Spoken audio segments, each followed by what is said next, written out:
عن عقبة بن عامر رضي الله تعالى عنه قال بينما أنا أسير مع رسول الله صلى الله عليه وسلم بين الجحفة والأبواء উকবা রাদিয়াল্লাহু তাআলা আনহু বলছে, আমি রাসূল সাল্লাল্লাহু আলাইহি ওয়াসাল্লামের সাথে সফরে বের হয়ে জুহফা এবং আবওয়া নামক দুইটি জায়গার মাঝামাঝিতে পৌঁছেছি। এমত অবস্থায় প্রচন্ড ঝড় শুরু হলো এবং চতুর্দিকে অন্ধকার হয়ে গেল, ভয়ঙ্কর পরিবেশ সৃষ্টি হলো। فجعل رسول الله صلى الله عليه وسلم يتعوذ بأعوذ برب الفلق وأعوذ برب الناس। এই রকম ভয়ঙ্কর কঠিন পরিস্থিতি থেকে মুক্তি পাওয়ার জন্য রাসূল সাল্লাল্লাহু আলাইহি ওয়াসাল্লাম আল্লাহ রাব্বুল আলামিনের দরবারে কুল আউযু বিরাব্বিল ফালাক আর কুল আউযু বিরাব্বিন নাস এই দুইটি সূরা পড়ে আকুতি মিনতি করতে লাগলেন, আল্লাহ রাব্বুল আলামিনের কাছে বিপদ থেকে পরিত্রাণ চাইতে লাগলেন এই দুইটি সূরা তেলাওয়াত করে। এবং তার সফর সঙ্গী উকবাকে বলছেন, ইয়া উকবা তাআওয়াজ বিহিমা, হে উকবা তুমিও এই দুইটি সূরা তেলাওয়াত করো। ফামা তাআওয়াযা মুতাআওযিযুন বিমিসলিহিমা, কেননা বিপদ থেকে বাঁচার জন্য এই দুইটি দোয়ার মতো, এই দুইটি সূরার মতো অন্য কোন সূরা, অন্য কোন দোয়া নাই। সুবহানাল্লাহ। তাহলে আপনি যখন বিপদে পড়বেন তখন কি করবেন? সূরা ফালাক আর সূরা নাস পড়বেন। কোন সূরার প্রতি ভালোবাসা আপনাকে জান্নাতে নিয়ে যাবে? কুল হুয়াল্লাহু আহাদ সূরার প্রতি ভালোবাসা জান্নাতে নিয়ে যাবে। কোন সূরা একবার তেলাওয়াত করলে 10 পারা তেলাওয়াতের সমান নেকি হয়? সূরা ইখলাস। মাশাআল্লাহ। এখন আরেকটা হাদিসে আসেন, রাসূল সাল্লাল্লাহু আলাইহি ওয়াসাল্লাম বলছেন, মান ক্বারা সূরাতাল কাহফ ফি ইয়াউমিল জুমআহ আদাআ লাহু নূরুন মা বাইনাল জুমআতাইন। যেই ব্যক্তি জুমার দিনে, শুক্রবারে সূরা কাহফ তেলাওয়াত করবে, আদাআ লাহু নূরুন মা বাইনাল জুমআতাইন, তার জন্য যেই জুমায় তেলাওয়াত করলো সূরা কাহফ, ওই জুমা থেকে নিয়ে শুরু করে পরের জুমা আসা পর্যন্ত তার ঈমানের মাঝে, তার ঈমানে একটি নূর প্রদান করা হবে, যার ফলে তার ঈমানটি জ্বলজ্বল করতে থাকবে। এখন যদি কোনো মুমিন বান্দা মনে করে যে তার মৃত্যুটা ঈমানের উপরে হোক, তার ঈমানটা শক্তিশালী অবস্থায় থাক, তাহলে সে কি করবে? কি করবে? প্রত্যেক জুমায় সূরা কাহফ তেলাওয়াত করবে। আরেক হাদিসে আসছে, রাসূল সাল্লাল্লাহু আলাইহি ওয়াসাল্লাম বলছেন, মান হাফিযা 10 আয়াতিন মিন আউয়ালি সূরাতিল কাহফ উসিমা মিনাদ দাজ্জাল। যেই ব্যক্তি সূরা কাহফের প্রথম 10 আয়াত মুখস্থ করবে, আল্লাহ রাব্বুল আলামিন তাকে দাজ্জালের ফিতনা থেকে পরিত্রাণ দান করলেন। সুবহানাল্লাহ। এইভাবে আল্লাহ রাব্বুল আলামিন রাসূল সাল্লাল্লাহু আলাইহি ওয়াসাল্লাম বিভিন্ন জায়গায়, বিভিন্ন আয়াতে, বিভিন্ন হাদিসে কুরআনুল কারীমের অসংখ্য মর্যাদার কথা বলেছেন। রাসূল সাল্লাল্লাহু আলাইহি ওয়াসাল্লাম বলছেন, আল কুরআনু হুজ্জাতুন লাকা আও আলাইকা। কোরআন তেলাওয়াত করে দুনিয়াবী জীবনের সকল সমস্যা সমাধান করে নেওয়া সম্ভব। অনেক হাদিস বাকি থেকে গেল, আমরা বললাম না। আমাদের আলোচনার শেষের হাদিসের দিকে এসে আমরা বলছি যে রাসূল সাল্লাল্লাহু আলাইহি ওয়াসাল্লাম আমাদেরকে কোরআন শিক্ষাকে বাধ্য করে দিচ্ছেন। কি বলছেন? আল কুরআনু হুজ্জাতুন লাকা আও আলাইকা। কোরআনুল কারীম কিয়ামতের দিনে হয় আপনার পক্ষে সাক্ষী দিবে, নয়তো আপনার বিপক্ষে সাক্ষী দিবে। যে ব্যক্তি দুনিয়াতে কোরআন তেলাওয়াত করেনি, কোরআন পড়েনি, কিয়ামতের দিন কোরআনুল কারীম তার বিপক্ষে দাঁড়িয়ে যাবে। আর যে কোরআন তেলাওয়াত করেছে, কিয়ামতের দিন কোরআনুল কারীম তার পক্ষে দাঁড়িয়ে যাবে, তার জন্য শাফাআত করবে।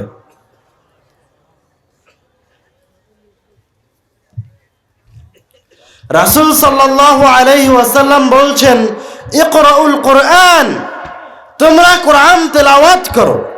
ফাইন্নাহু ইয়াতি ইয়াউমাল কিয়ামাতি শাফিআন লিআসহাবিহি, কেননা যে দুনিয়াবী জীবনে কোরআন তেলাওয়াত করেছে, কিয়ামতের দিন ওই ব্যক্তির জন্য কোরআনুল কারীম শাফাআত করতে উপস্থিত হবে। ইকরাউজ যাহরাওয়াইন, তোমরা কোরআনুল কারীমের উজ্জ্বল শক্তিশালী দুইটি সূরাকে তেলাওয়াত করো, আল বাকারা ওয়া সূরাত আলে ইমরান। উজ্জ্বল দুইটি সূরা কি? সূরা বাকারা, সূরা আলে ইমরান। কেন? فإنهما تأتيان يوم القيامة كأنهما غمامتان أو غيايتان أو كأنهما فرقان من طير صواف। কেননা কিয়ামতের দিন যারা দুনিয়াবী জীবনে সূরা বাকারা আর সূরা আলে ইমরান তেলাওয়াত করেছে, তাদের জন্য সূরা বাকারা আলে ইমরান আকৃতি ধারণ করে সরাসরি মহান রব্বুল আলামিনের সামনে এসে উপস্থিত হবে। তুহাজ্জানি আন আসহাবিহিমা, উপস্থিত হয়ে কি করবে? যেই ব্যক্তি দুনিয়াতে সূরা বাকারা আর আলে ইমরান পড়েছিল, ও যখন বিপদে পড়ে যাবে, ওর যখন পাপের পাল্লা ভারী হয়ে গেছে, ওর বাঁচার উপায় বন্ধ হয়ে গেছে, তখন এই দুইটি সূরা ওকালতি করার জন্য চলে আসবে। মুহাম্মদ সাল্লাল্লাহু আলাইহি ওয়াসাল্লাম নবীগণ রাসূলগণের সর্দার। যত কিছু সৃষ্টি করা হয়েছে এই দুনিয়াতে, আসমান এবং জমিনে যত কিছু মহান রব্বুল আলামিন সৃষ্টি করেছেন, তার মাঝে সবচেয়ে সম্মানিত, সবচেয়ে শ্রেষ্ঠ হচ্ছে মুহাম্মদ সাল্লাল্লাহু আলাইহি ওয়াসাল্লাম। উনি যখন শাফাআত করতে আসবেন, তখন শাফাআত করতে আসার জন্য আগে আল্লাহ রাব্বুল আলামিনের পায়ে সিজদায় লুটিয়ে পড়তে হবে। একবার নয়, দুইবার নয়, লুটিয়ে পড়বেন, ছোট হয়ে আকুতি মিনতি করবেন, ভিক্ষা চাইবেন। আর সূরা বাকারা আল ইমরান এর চাইতে কয়েক গুণ, কোটি কোটি গুণ বেশি শক্তিশালী। তুহাজ্জানি আন আসহাবিহিমা, এগুলি হচ্ছে আল্লাহ রাব্বুল আলামিনের কথা, বাণী। আল্লাহ রাব্বুল আলামিনের কাছে পারমিশন নিবে না, সরাসরি মহান রব্বুল আলামিনের মুখের সামনে দাঁড়িয়ে যাবে। দাঁড়িয়ে যে তুহাজ্জানি আন আসহাবিহিমা, মহান রব্বুল আলামিনের সাথে বাদানুবাদ শুরু করে দিবে, তর্ক বিতর্ক শুরু করে দিবে। হে আল্লাহ, অমুক ব্যক্তি আমাকে দুনিয়াতে তেলাওয়াত করেছে, তুমি ওকে জাহান্নামে দিতে পারো না। এইভাবে সূরা বাকারা আলে ইমরান ওই ব্যক্তিকে জান্নাতে নিয়ে যাবে। বুঝতে পারলেন কি সূরা বাকারা আলে ইমরান কত শক্তিশালী? তারপরে রাসূল সাল্লাল্লাহু আলাইহি ওয়াসাল্লাম বলছেন, ইকরাউ সূরাতাল বাকারা, যদি কিছুই না পারো তো অন্তত সূরা বাকারা তেলাওয়াত করতে পারলো না, সে হচ্ছে হতভাগা, বঞ্চিত। ওয়ালা তাস্তাতিউহুমাল বাতালা, এবার রাসূল সাল্লাল্লাহু আলাইহি ওয়াসাল্লাম বলে দিচ্ছেন, এত এত শক্তিশালী ফজিলত থাকার পরেও এক শ্রেণীর মানুষ সূরা বাকারা আর সূরা আলে ইমরান তেলাওয়াত করতে পারবে না, বঞ্চিত হবে। এখানে হাজার হাজার মানুষ উপস্থিত হয়েছে, এই হাদিস শ্রবণ করেছে, কিন্তু এই মজলিস থেকে বের হতে হতে বাদাম আর মিষ্টি আর চকলেট কিনতে কিনতে অর্ধেক মানুষ এই কথাই ভুলে যাবে যে কোন দুইটি সূরা কিয়ামতের দিন উপস্থিত হবে। তারপরে যখন বাড়িতে গিয়ে ঢুকবে তখন সূরা বাকারা, সূরা আল ইমরান, সূরা নাস, ফালাক, সূরা ফাতিহা, কোন সূরার কি ফজিলত বলেছিলাম একটাও মনে থাকবে না। তো রাসূল সাল্লাল্লাহু আলাইহি ওয়াসাল্লাম এবার আবার কঠিনভাবে সতর্ক করে দিয়ে বলছে, আপনাদেরকে সতর্ক করে দিয়ে বলছে, ওয়ালা তাস্তাতিউহুমাল বাতালা, যারা অলস অসচেতন তারা এরকম মহান নিয়ামত থেকে, এই মহান শক্তিশালী দুইটি সূরা তেলাওয়াত করা থেকে বঞ্চিত হবে। তো কেউ যদি এই দুইটি সূরা তেলাওয়াত করতে চায় তোমাকে মনোযোগী হতে হবে, সতর্ক থাকতে হবে। যতক্ষণ আলোচনা শুনবেন বাড়ি যাওয়া পর্যন্ত বারবার মাথার ভিতর ঘোরাতেই থাকতে হবে যে সূরা বাকারা, সূরা আলে ইমরান তেলাওয়াত করতে হবে। সূরা বাকারা, আলে ইমরান কিয়ামতের দিন সাক্ষী দিবে, আমার বিপদের সময় সূরা বাকারা, আলে ইমরান আমার পাশে দাঁড়াবে। এই কথা মাথার ভিতরে ঘোরাতেই থাকতে হবে।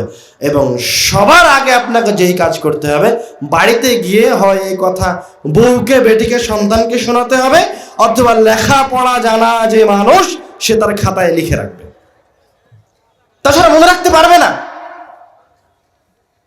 এই হাদিসকে আমি আজকে নতুন রচনা করেছি। 1400 বছর আগে, 1450 বছর আগে মুহাম্মদ সাল্লাল্লাহু আলাইহি ওয়াসাল্লাম বলে গেছে।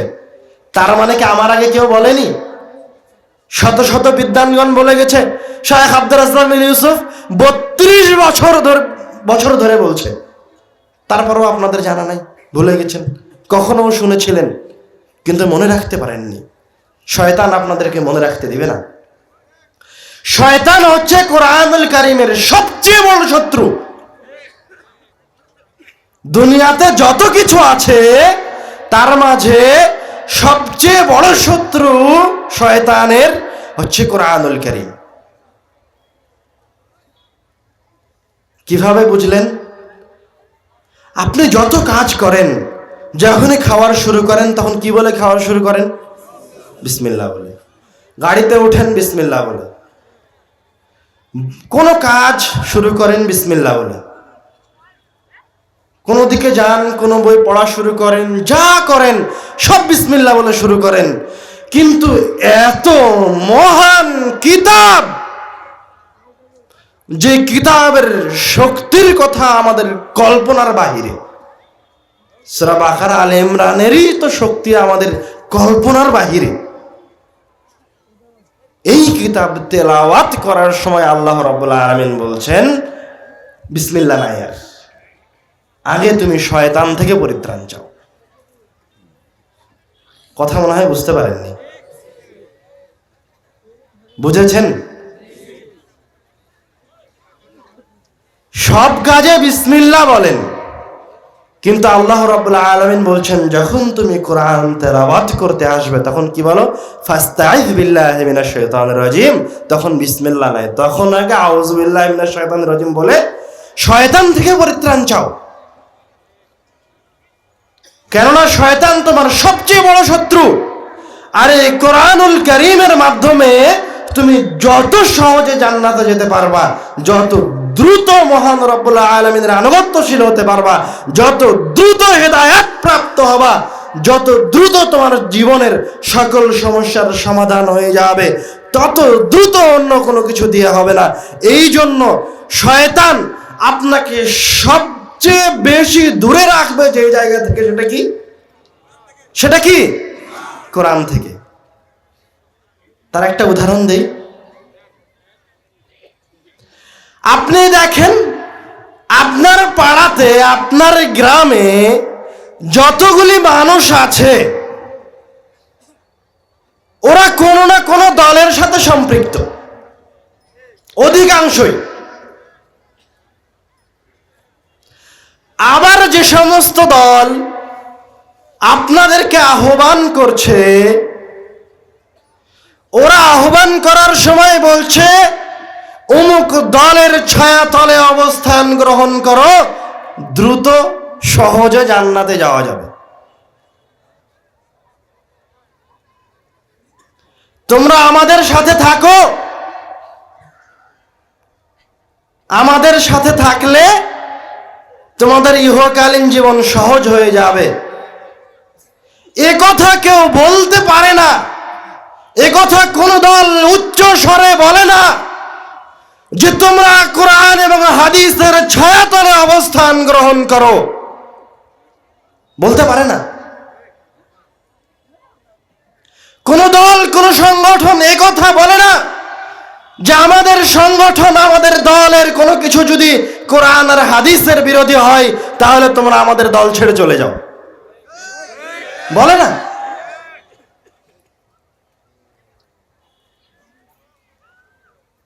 কেউ আপনাদেরকে দ্রুত কোরআনুল কারীমের দিকে নিয়ে আসে না। রাসূল বলছেন কোরআনুল কারীমের একটা অক্ষর পাঠ করলে, একটা অক্ষর তেলাওয়াত করলে 10 নেকি হয়। আলিফ লাম মিম তেলাওয়াত করলাম, আমার আমলনামায় 30 নেকি লেখা হয়েছে। রাসূল বলছেন এই আয়াতটা যদি কেউ মসজিদে গিয়ে তেলাওয়াত করে তো এই একটা আয়াতের বিনিময়ে তাকে একটা সবচেয়ে দামি উটনির সমান নেকি প্রদান করা হবে। এভাবে যতগুলি আয়াত মসজিদে গিয়ে তেলাওয়াত করবে অথবা যতগুলি আয়াত আরেকজনকে শিখিয়ে দিবে ততগুলি উটের সমপরিমাণ নেকি তার আমলনামায় লেখা হবে। তো হাদিস প্রমাণ করছে মসজিদ হচ্ছে কোরআন তেলাওয়াত করার সর্বোত্তম জায়গাগুলির একটা। হাদিস প্রমাণ করছে মসজিদে গিয়ে মানুষকে কোরআন শেখাতে হবে, অথচ যাকে আপনি, যেই দলনেতাকে আপনি মসজিদের কমিটির সভাপতি করে রেখেছেন, ওর মুখে তো দাড়ি নাই, ওর কাপড় তো টাকনোর নিচে আছে, ও নিজেও কোরআন মাজিদ পড়তে জানে না। আর কোরআন শিক্ষা ব্যবস্থা তো এই মসজিদে বহু দূরের কথা। আমরা দ্ব্যর্থহীন কণ্ঠে বলে যাচ্ছি, কিয়ামত পর্যন্ত বলতে থাকবো, আমি মারা গেলে আমাদের কোনো উত্তরসূরি বলতে থাকবে, যে মসজিদ কমিটি মসজিদে মক্তব বাস্তবায়ন করতে পারবে না তাকে হয় নিজে থেকে ইস্তফা দিয়ে চলে যেতে হবে, নয়তো জনগণকে জোর করে ঘাড় ধরে নামাতে হবে।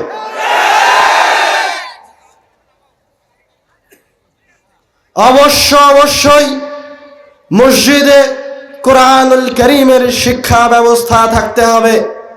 আমরা এই কথা কি জন্য বলছিলাম?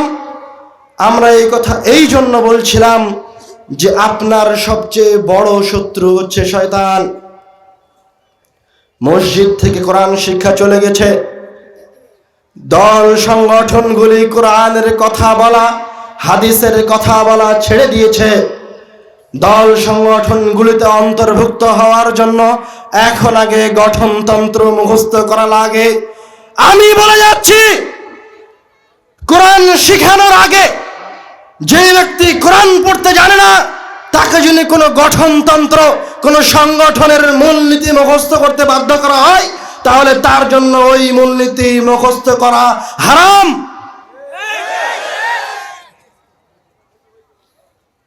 আমরা বলছি শয়তান আমাদেরকে এই কোরআনুল কারীম থেকে বিভিন্নভাবে দূরে নিয়ে গেছে। মসজিদে কোরআনের শিক্ষা ব্যবস্থা নাই। এই এলাকার, এই পাড়ার মুরব্বীগণ, এলাকার মুরব্বী মাতাব্বারগণ এলাকার সন্তানদের কোরআন শিক্ষার ব্যবস্থা করতে পারছে না। এগুলি সব শয়তানের কারসাজি, যেগুলি আমাদের কখনো কখনো আমাদের অবগতির বাহির দিয়ে হয়ে গেছে, আমরা বুঝতেই পারিনি। কেননা আপনি যত দূরে থাকবেন কোরআন থেকে শয়তান তত বেশি সফল। শত শত বছর চেষ্টা করে ঈসা আলাইহিস সালাতু ওয়াস সালামের পরে শত শত বছর চেষ্টা করে শয়তান যে জাহিলিয়াতের যুগের রচনা করেছিল, কোরআনুল কারীম এসে কয়েক মাস, কয়েক বছরের মাঝে সব ফিতনার দরজাগুলি, জাহিলিয়াতের দরজাগুলি চূর্ণ বিচূর্ণ করে দিয়েছে। তো আপনি যদি মনে করেন আবারও আমাদের জীবনের স্বর্ণিল যুগগুলি ফিরে আসুক, তাহলে আবার আপনাকে কোরআনের কাছে ফিরে আসতে হবে, কোরআনের শিক্ষা ব্যবস্থা চালু করতে হবে। আল্লাহ রাব্বুল আলামিন আর রাসূল সাল্লাল্লাহু আলাইহি ওয়াসাল্লাম শত শত আয়াতে, শত শত হাদিসে এই কথা বারবার বলছেন যে তোমরা কোরআন তেলাওয়াত করো। বারবার, লক্ষবার, হাজারবার বলে রেখেছেন যে কোরআন তেলাওয়াতের মাধ্যমে, কোরআন তাদাব্বুরের মাধ্যমে, কোরআনকে অন্তরঙ্গ করার মাধ্যমে আল্লাহ রাব্বুল আলামিন আপনাদের উপর সকল রহমত, সকল বরকতের দরজাগুলিকে উন্মুক্ত করে দিবেন। আপনি গরিব হয়ে থাকবেন না, মিসকিন হয়ে থাকবেন না। তখন আপনি এখন গরিব, ফকির, হতদরিদ্র, মিসকিন হয়ে আছেন কেন?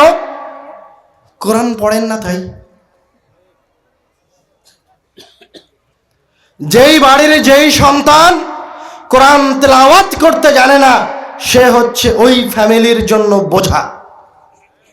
যেই এলাকার, যেই দেশের যেই সন্তানগুলি মুমিন মুসলমান হওয়ার পরেও কোরআন তেলাওয়াত করতে জানে না, কোরআনের শিক্ষাকে গ্রহণ করেনি, ওরা হচ্ছে এই উম্মতের জন্য বোঝা, কীট পতঙ্গ, খড়কুটো।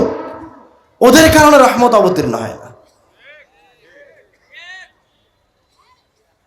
আমরা আমাদের আলোচনার শেষে এসে আবারও বলছি, কোরআনুল কারীম ব্যতীত, কোরআনুল কারীমকে বাদ দিয়ে যদি কেউ মুক্তির উপায় খোঁজে, তো কোনোদিন মুক্তির উপায় খুঁজে পাবে না। এই জন্য বাধ্যতামূলকভাবে প্রত্যেক ব্যক্তিকে, প্রত্যেক মুমিন মুসলমানকে, প্রত্যেক সন্তানকে, সে প্রত্যেক বয়োবৃদ্ধ বয়স্ক ব্যক্তিকে কোরআনুল কারীম শিখতে হবে, শিখার দিকে এগিয়ে আসতে হবে। কোরআনুল কারীম শিখলে কোরআনুল কারীম ইহকালে উপকার দিবে, পরকালেও আপনার জন্য শাফাআত করতে আসবে।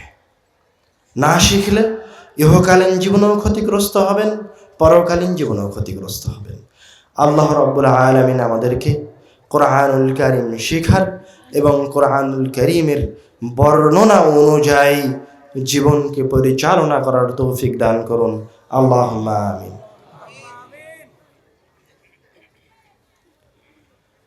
আমাদের মাঝে যারা কোরআন শিখতে জানে না, আল্লাহ রাব্বুল আলামিন যারা কোরআনুল কারীম পড়তে জানে না, তাদেরকে যেন কোরআন শিখার তৌফিক দান করে।